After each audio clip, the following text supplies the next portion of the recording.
Welcome back.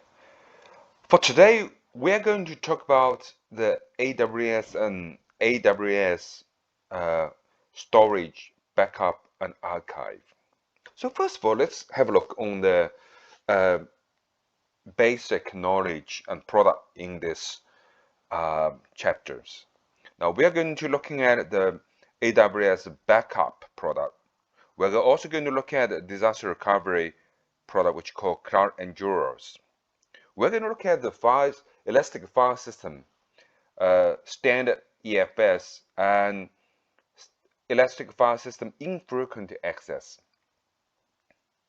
We're also going to look at the second product, which is called EBS, which is elastic block storage. Then we're going to look at the FSX, the file system storage. And then move on to the object storage with S3 object storage, X3 Galaxies. The last but not least, we're going to looking at a Snowball Edge, and hybrid storage. Now, first of all, let's have a look on the elastic file storage. Elastic file storage, that is the the file storage for the cloud. Now, it is based on the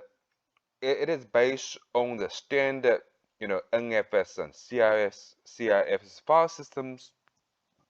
So look at this the diagram. You got customer premises infrastructure server, a service storage, and then connect through a direct connect. You're also going to connect to the AWS file server. And this file server, you can have, the mount file system, the elastic file systems. And then you can mount the file system, the file share, mount the drive to the network, which is hosted in the cloud. So this is a very typical elastic file system EFS. EFS can support both Linux and Windows. And also the file system going to support, the POSIX, which is standard for the Unix system as well. Now, let's move on and jump to the FSX. Now, first of all, the FSX, they have two different FX, one for the Windows and one for the Linux. For the Windows, we can using the DFS. We can also using the DFS, to do the replication and synchronization.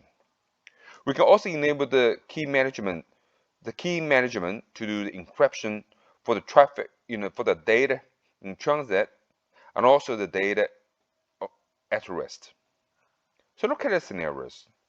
We can have, the premises file systems, which is replicated before the migration, replicate to the cloud.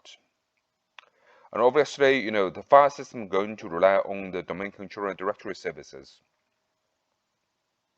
And then the user can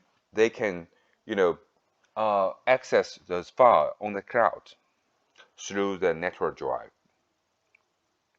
So what is the benefit for the FSX? First of all, it supports native Windows VS virtual the volume shares, which is compatible with the Windows SMB.